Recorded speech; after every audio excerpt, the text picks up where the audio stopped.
Dope, dope, dope, let's get it. I'm a trapping fanatic, that shit automatic, so I cannot turn it on or off. Bitches all on my dick, then she hop on my dick, I'm like, why you keep hopping on and off? Your bitch all on my dick, she be doing the most. I tell her, little bitch, she so extra. And my gun up on me, but not run up on me. Niggas, they wanna fight, they some wrestlers. In the prestigious and esteemed GOJO clan, a child named Isagi was born. Destined for greatness, from his earliest years, Isagi's life revolved around traditions and expectation from his noble lineage. As he diligently prepared to become a prominent figure within Japan, however, fate soon had other plans in store for a young Isagi, steering him towards an unexpected passion that would reshape his future. As he grew older, Isagi's heart became captivated by the exhilarating world of football. The thrill of the game, the rush of the competition, and the camaraderie of a team ignited a fire within him that burned brighter than any ancestral expectations that had before him. The dreams of becoming a revered figure in Japan society gradually took a backseat to his unwavering desire to pursue a new love for football. Driven by an insatiable hunger for success, Isagi set his sights on one thing that Japan hadn't had in a long time: to win a World Cup. And with each passing day, he immersed himself in the intricacies of the sport, honing his skills and relentlessly pushing himself. The dreams of his noble family that he once held close to his heart faded slowly into the background as his singular focus of glory ran to the front of his mind.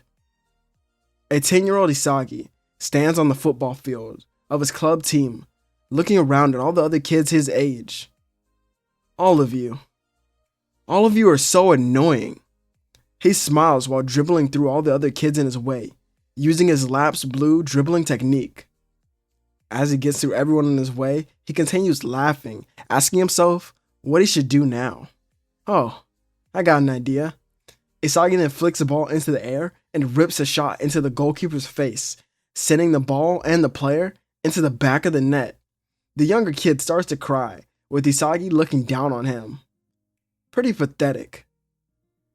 Isagi dominates anyone his age, with many scouts even looking at him.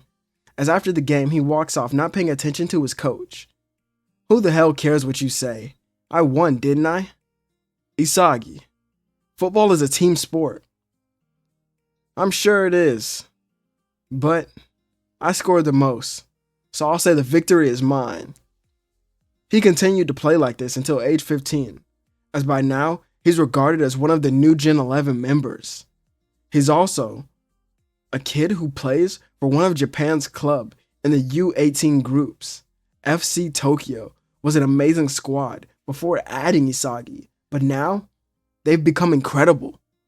From the start, Isagi's skills and determination caught the attention of his teammates and his coaches. As he trained and played matches with his team, his abilities began to flourish.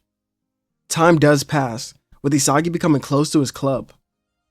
During a crucial tournament, FC Tokyo finds themselves facing a formidable team. It was this intense environment that Isagi's latent power would soon awaken.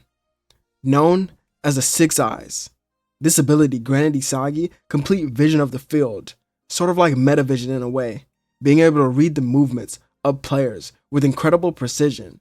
And with his newfound power, Isagi could perceive the subtle nuances of the game. He could anticipate his opponent's next moves, understand their strengths, their weaknesses, and even discern their potential limitations and potential goals. This extraordinary perception allowed Isagi to position himself strategically, enabling him to make split-second decisions and outmaneuver his opponents. Moreover, the Six Eyes provided Isagi with access to a devastating technique known as the hollow purple shot. This move, characterized by its vibrant aura when being used, combined with Isagi's enhanced vision with his exceptional shooting skills, The shot unleashed a ferocious strike, capable of surprising even the most skilled goalkeepers. As Isagi continued to showcase his abilities within these matches, his teammates would only marvel at his prowess. And with this new shot, Isagi became a vital asset to their success within this tournament. However, they would still fall short when in the finals. He did his best to score as many goals as he could, but in the end, he just wasn't enough, as this was a pivotal moment for Isagi's story, realizing that he needs to become stronger. If he can't lead a team to victory, then how can he call himself a striker? More than that, how could he even win a World Cup?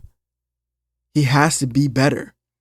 And this is when the ultimate opportunity would provide itself.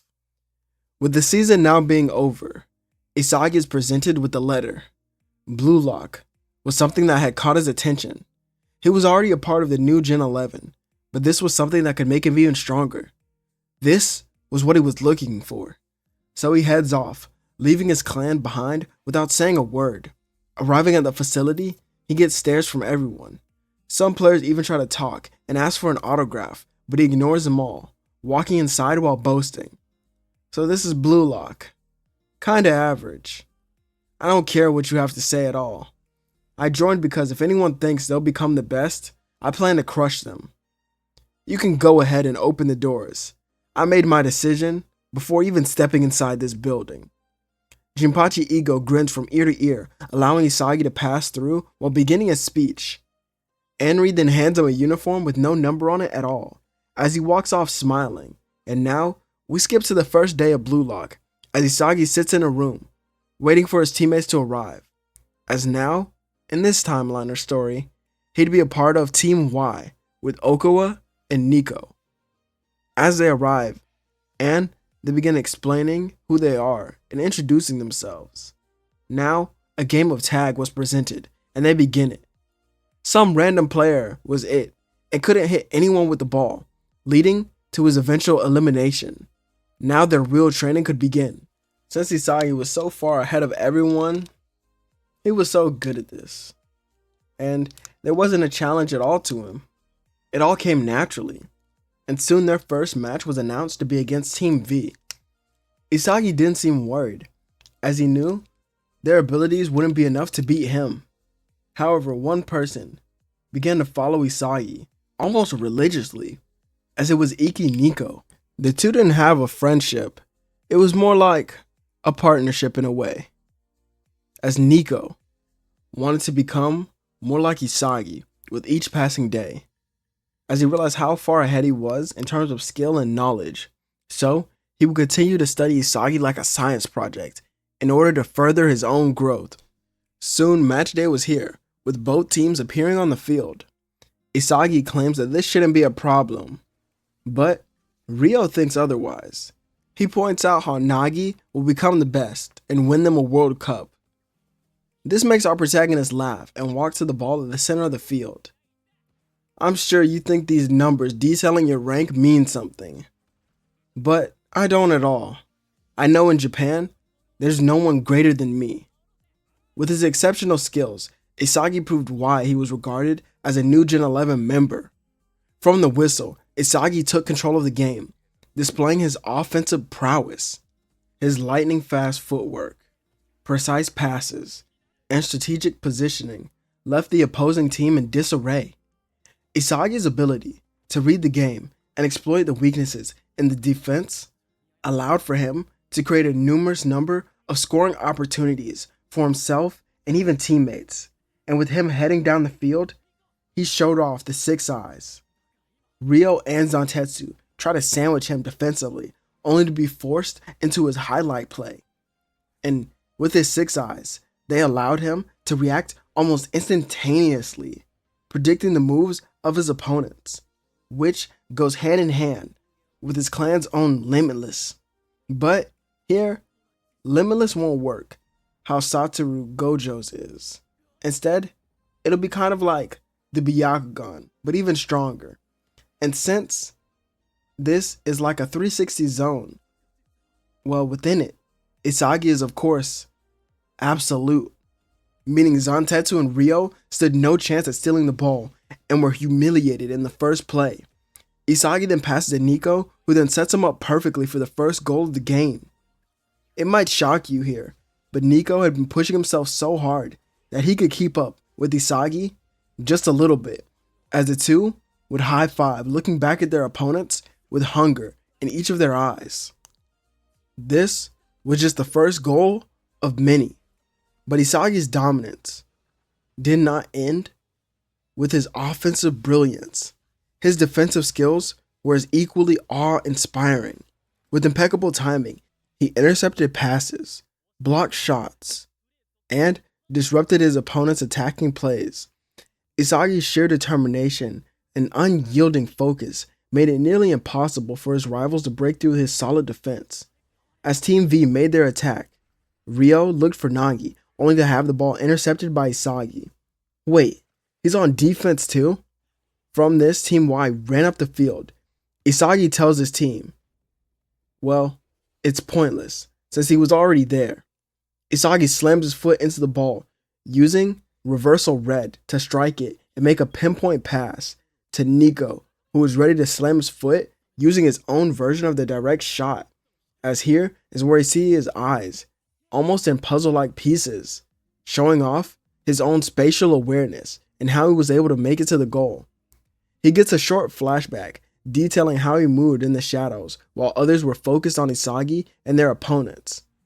But once Isagi gained possession of the ball, Nico came out of the darkness and into the light to score this goal. Ego from the screen room notes that this is a pretty scary duo. To outplay a team not only once, but twice at this level was incredible. And both of their goals were not flukes at all. Isagi's shot was powerful, but also disrespectful, since he aimed in a place where the keeper could have gotten it. As for Nico's shot, it was one of a kind, almost like a volley, but not quite. While Isagi was the driving force, Nico played a crucial role in supporting him. Nico perfectly complemented Isagi's offensive moves. He anticipated Isagi's passes and made intelligent runs, creating a seamless synergy between the two of them. Nico's ability to read the game and find open spaces allowed for Isagi to exploit the opponent's defense even further, amplifying their own attack prowess. On the opposing side, Nagi in particular displayed a growing desire to win, which motivated him to evolve even further. His improved techniques and determination allowed him to contribute to his team scoring efforts. This led to him scoring his own goal by dribbling right around Okawa into the defense. And after making this goal, he would look to Isagi, asking from one prodigy to another to show him even more. That's all he desired in these moments. But Isagi could only smile, telling Nagi it was too late for this type of big change within him. Isagi's defense proved to be an insurmountable obstacle. Isagi's unwavering focus, anticipation, and exceptional tackling ability left the young prodigy Nagi frustrated and unable to break through. The opponents soon realized that Isagi operated on a completely different level, showcasing his mastery of the game. This made Nagi only want to win more after losing to them, as even Ryo had never seen this side of his friend until it was brought out by some stranger beating them. Things had continued throughout this match, with Team Y scoring 4 more goals before it was over, and as the match concluded, the opposing team acknowledged the undeniable truth. Isagi was in a league of his own. The name Generation 11 now held more weight than ever within the facility once everyone got word of his victory. Isagi and Nico went off after to continue their own training, as he had realized that their teammates were too far behind and couldn't help them at all in their next matches. But Iki Nico was different. Isagi could read his emotions and his intentions thanks to the 6 eyes. He knew that all he wanted deep down was to defeat Isagi, but the only way to do that was to become strong by learning after him. So he let him, in hopes that one day that they will be complete rivals. While inside the dining halls, Isagi is later approached by Kira. "Hey there, do you remember me?" "Nah, not really. Why?" Kira frowns but lifts his head. "Makes sense since we played against each other in a middle school tournament." "Oh yeah, we did. Wait, I remember you. Didn't I score my first bicycle kick against you for the win?" Kira nods in anger, but lets it go. "Well, I only came here to warn you. I plan to get revenge for that game and many more. You won't win tomorrow." "Is that what you honestly think?" Kira nods and Isagi stands on the table, cocky as ever. "Well then, you'll have to show me how much you really want to win." The two stand at opposing sides of the table, glaring at each other, as now a new rivalry had emerged from right here within the facility. To challenge someone who sits above you is dangerous, but to sit above the rest and take them lightly is even worse. Still, Isagi claims that he'll crush them like ants before walking off.